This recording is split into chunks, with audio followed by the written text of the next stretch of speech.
Welcome to the Baxter Effect Podcast. Your host here, John Baxter. And today, another exciting episode that we're going to talk about the manufactured division in the age of misinformation. Now, this topic really hits close to home today. And when you look at the amount of people so confused that believe they have correct information, or even when they know they have the wrong information, that they're guided by misinformation. Now, this is a conundrum, and this is the Baxter Effect Podcast, so welcome back once again. And what we're talking about here is something much bigger than any of this political stuff going on. It's bigger than left versus right. It's bigger than religion. It's bigger than media. It's bigger than social media, and it's bigger than any of the headlines that are also likely misinformation. And that's why we're talking about misinformation today, because it's one of the greatest crises of the modern society. And it's simply not just corruption. It's simply misinformation. And misinformation is the confusion that allows the real problems to exist. People are overwhelmed not only with the amount of information they're getting, but they're wanting to find the truth. In fact, people in America and people around the world, but people are starving for the truth. And that's why I'm here today, to break it all out for you. Once again, there's nothing to hide. I'm an open book. And when you see what's going on in the world, you realize there's no ending of suffering. There's no ending of mental anguish, because we're living in the age of misinformation. And today, the average person consumes more information in just one day than previous generations absorbed and consumed within many months. So not only has information in the information age become faster, but the misinformation within the information age has just gotten that much crazier. Because hear me out. Our social media is rewarding the outrage, not the understanding. They can care less if you understand the truth, but the algorithms in social media realize your position, and so it's giving you the outrage. It's giving you the stuff that's going to keep you dopamine level hit. It's giving you the information that gets you excited, enraged, and that's what's going on today. It's fueling the fire of confusion and emotional outrage. And this also includes fear. Everyone's different. Fear, giving us the fear porn, spreads faster than giving you the honest, truthful facts. And think about it. Emotion spreads faster than logic. So, if you ever wondered, if you've ever heard this term called bread and circus, that's what happens when, we see two football teams play and one's rooting for the other, and you think that your life is going to end. It's much even more than that. It's like if the media and the misinformation divides and conquers the population, we become easier to manipulate. When people stop using their critical thinking, their objective critical thinking, along with just common sense, they start to repeat the narratives they believe are true. And they may not be, and likely they're not. Most people today are not in the fact-finding research realm. They are in the regurgitating, angry information of misinformation arena. So realize social media turns millions of people into paid or unpaid propaganda machines. So realize that on social media, a lot of the big figures that you see are actually paid propaganda machines. and we see this.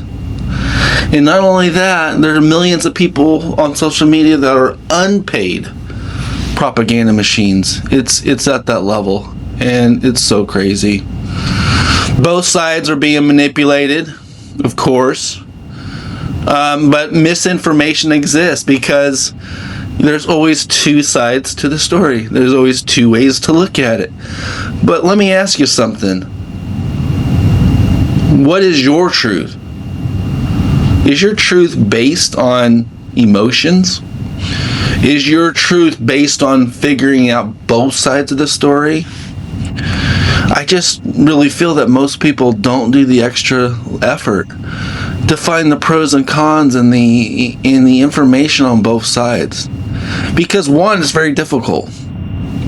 And two, you must be a level of intelligence to see through the naivety of your own views. You see this with scammers. You know, the scammers are manipulating people to cheat them out of their money. Isn't that very similar to what people do in the media? They steal your understanding by using emotions, deflection, and lies. And politics has become an identity instead of a real discussion. Like, why can't we have a real discussion? Because a real discussion would open the lid on the truth. And that's why we're not allowed to have a real discussion. We're just allowed to have conjecture on possibilities fueled by anger, hate.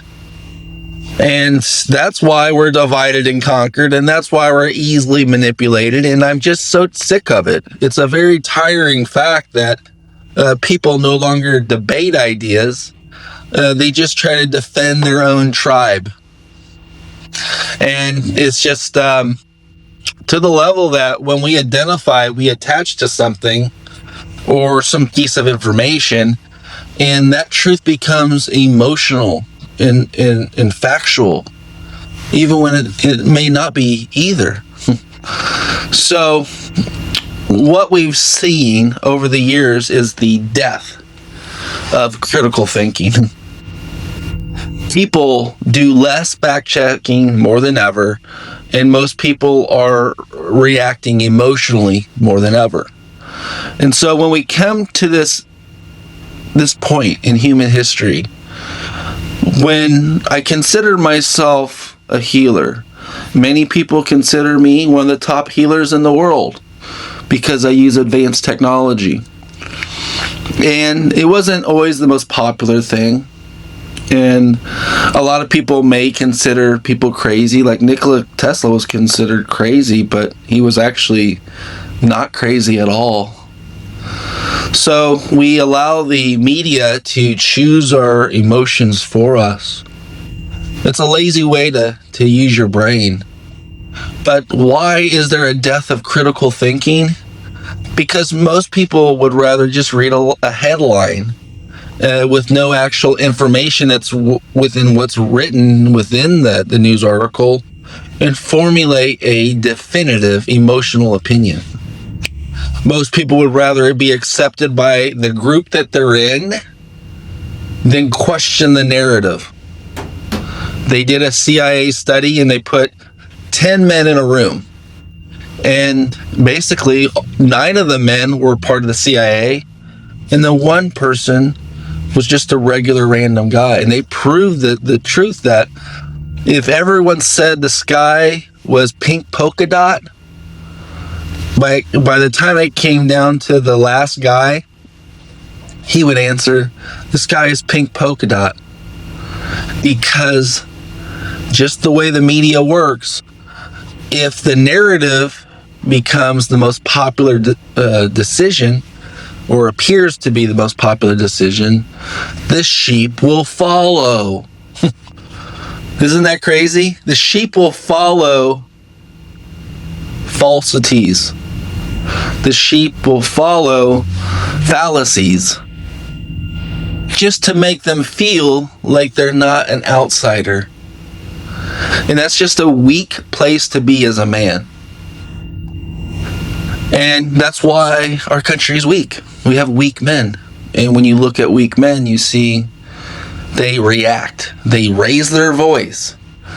They to things that don't need to be raised.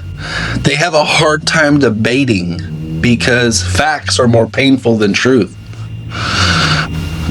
And what we realize is that that's part of the fear, right? So many of us are living in fear about the narrative, about what they appear to others. This fear is an illusion, guys. And if you study long enough, and bear with me, hang around with me, share, like, comment with my podcast, because I'm bringing it to you raw. I'm bringing it to you down to earth. I'm bringing it to you with common sense and fearlessness. And I've been doing this because, honestly, I'm one of the first guys to ever be censored in the United States in the media. And I realized if I don't speak, and I don't speak in a truthful manner, that you become weak in the sense where you may have the truth, you may have a story, you may have had all your rights taken away from you, but if you don't speak, they're giving a free pass to do that. So just realize how powerful your voice really is, and realize what you're afraid of. You're more afraid of yourself? Are you afraid of your social anxiety? Are you afraid of what people will think about you if you actually talk about the truth of what you've come to figure out? Fear only increases emotional reactions. Fear keeps populations distracted and divided. And angry populations are easily better able to be controlled than a calm one. They would rather have a Chinese fire drill and a beehive going crazy with an angry population that's just driven to madness than a calm, collective population that uses dialogue, that uses debate, and open conversation to dispel fear, to find truth, and make quality judgments. And that's just not what you see today. The internet's changed humanity mainly because the internet gave humanity unlimited access to, per se, information. Not specifically knowledge, not specifically wisdom, but just information, biased information, most of it. But it also gave you the misinformation and gave you misinformation with unlimited amount of speed. If you're just be giving misinformation after misinformation 24 hours a day, you start to believe it. And that's where we find ourselves today, a weak nation with a couple strong men who just can't handle it anymore. The misinformation has driven men to act more like a different species. It's given us the ability to act like, I would say,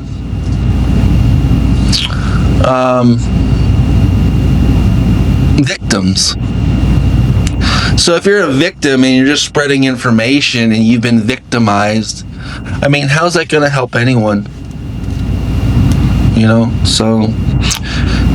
Even in the era of AI creates great fake everything. There is more misinformation out there accredited to real information than there is real information that's correct. So, we have to use our common sense, and we have to realize that our media is taken over by misinformation.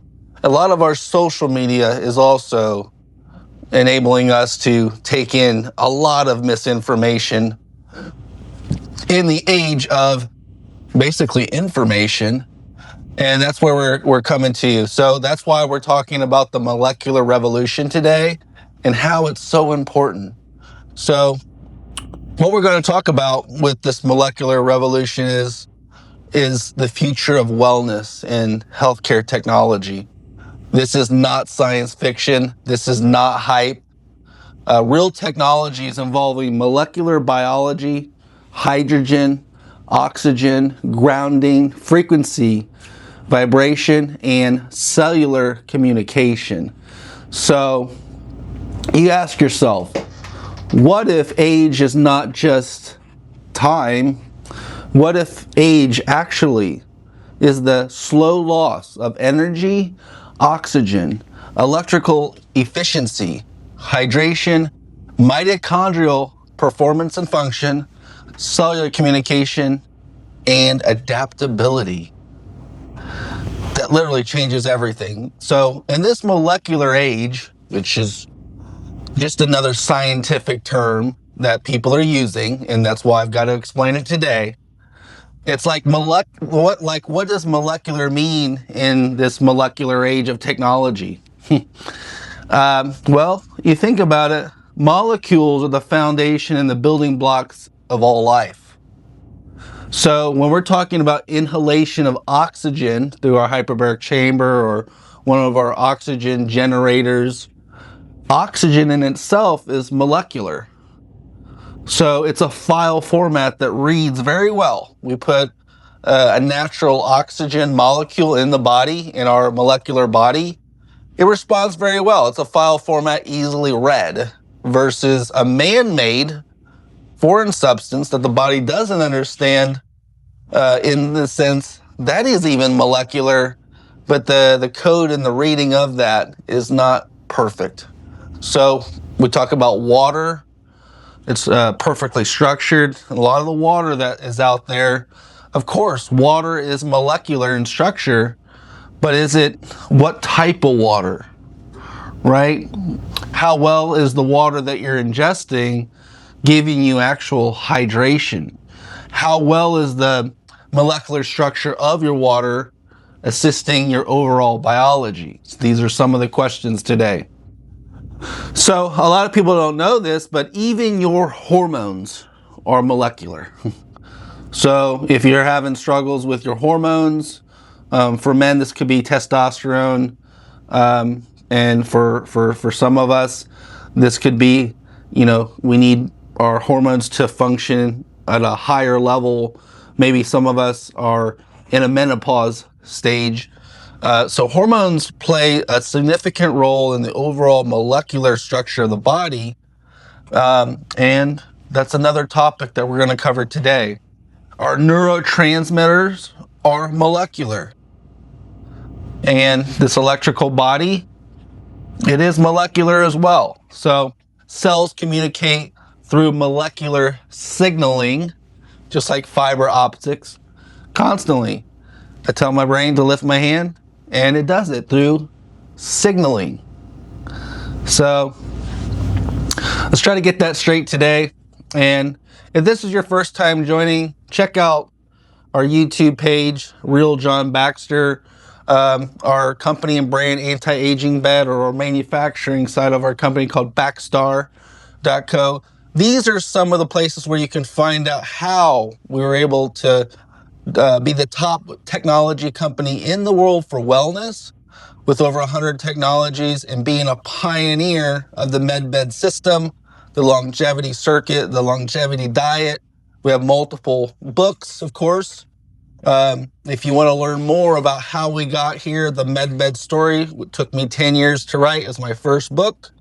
Started in 2011, and we published it in 2021. The MedBed story, along with 333 benefits of grounding, my book that just came out last year, and how we originated the MedBed. So if that interests you, type in free book below. We'll send you a free copy of the book, and it'll be a digital version, of course. But this will help you, bring you up to speed on, some of the things we work on. So I ask you this question: why is molecular technology different? Well, traditional systems, as you know, the current healthcare system just focuses on symptoms, after a breakdown of situation. And that mentality will never get to the root cause issue. So When we talk about molecular wellness, we're talking about how oxygen is delivered and the efficiency of that oxygen. We're talking about hydration at the level of how well are you hydrating. You were talking about cellular communication. A lot of our chronic diseases are caused by cellular impairment, meaning your cell is not working 100%.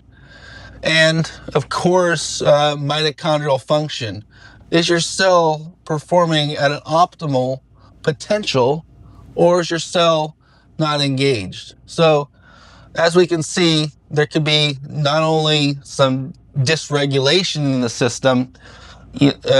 What we're talking about today is that molecular wellness will even help regulate your nervous system. So you can be taking your survival mode, like most of us are dealing with today, and bringing it into a parasympathetic mode with molecular technology and this molecular revolution that's going on today.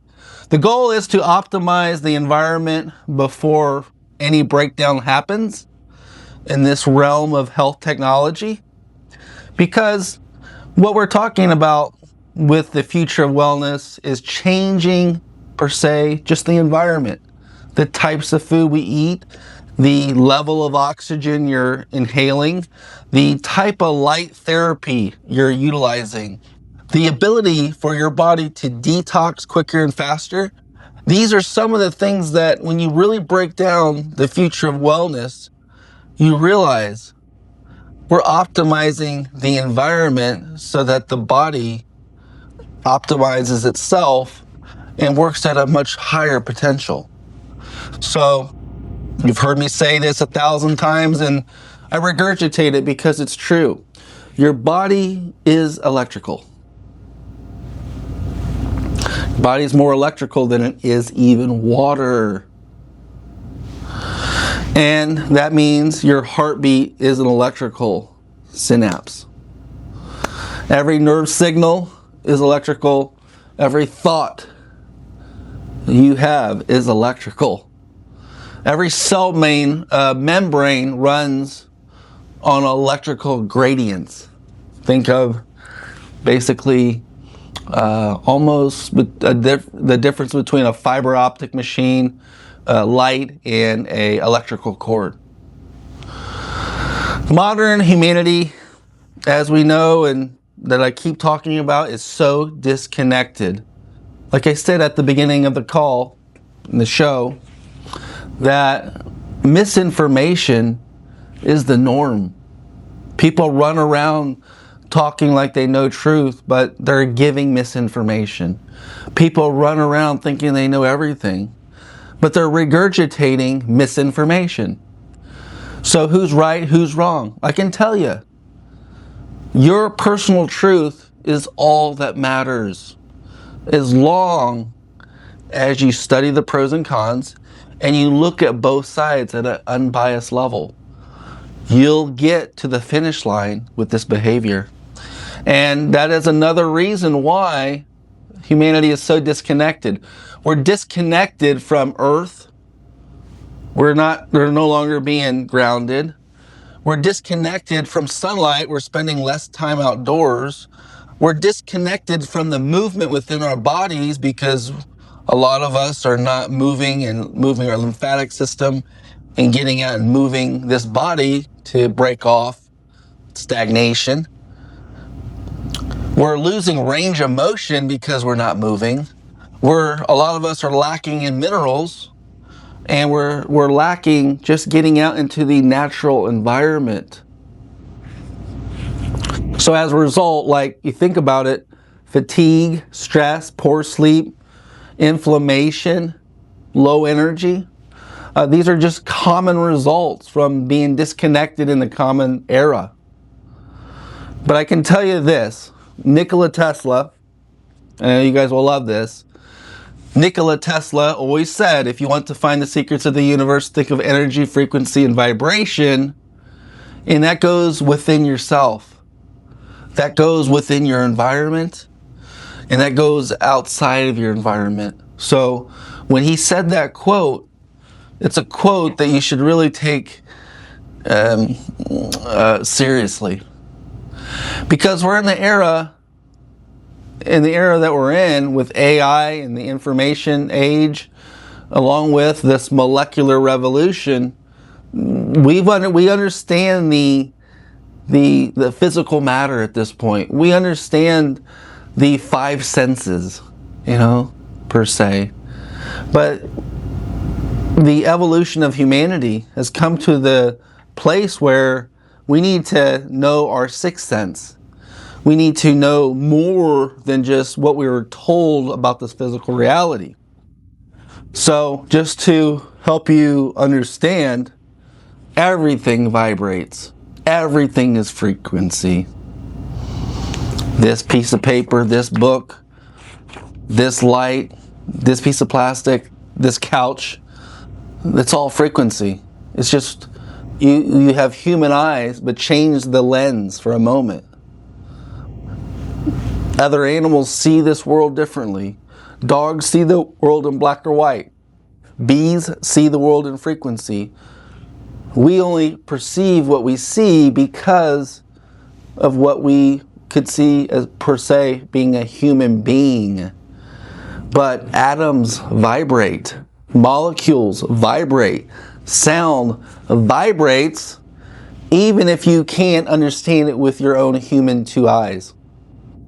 Your heart vibrates. Your brain vibrates. Your nervous system also. There's a biorhythm. It vibrates.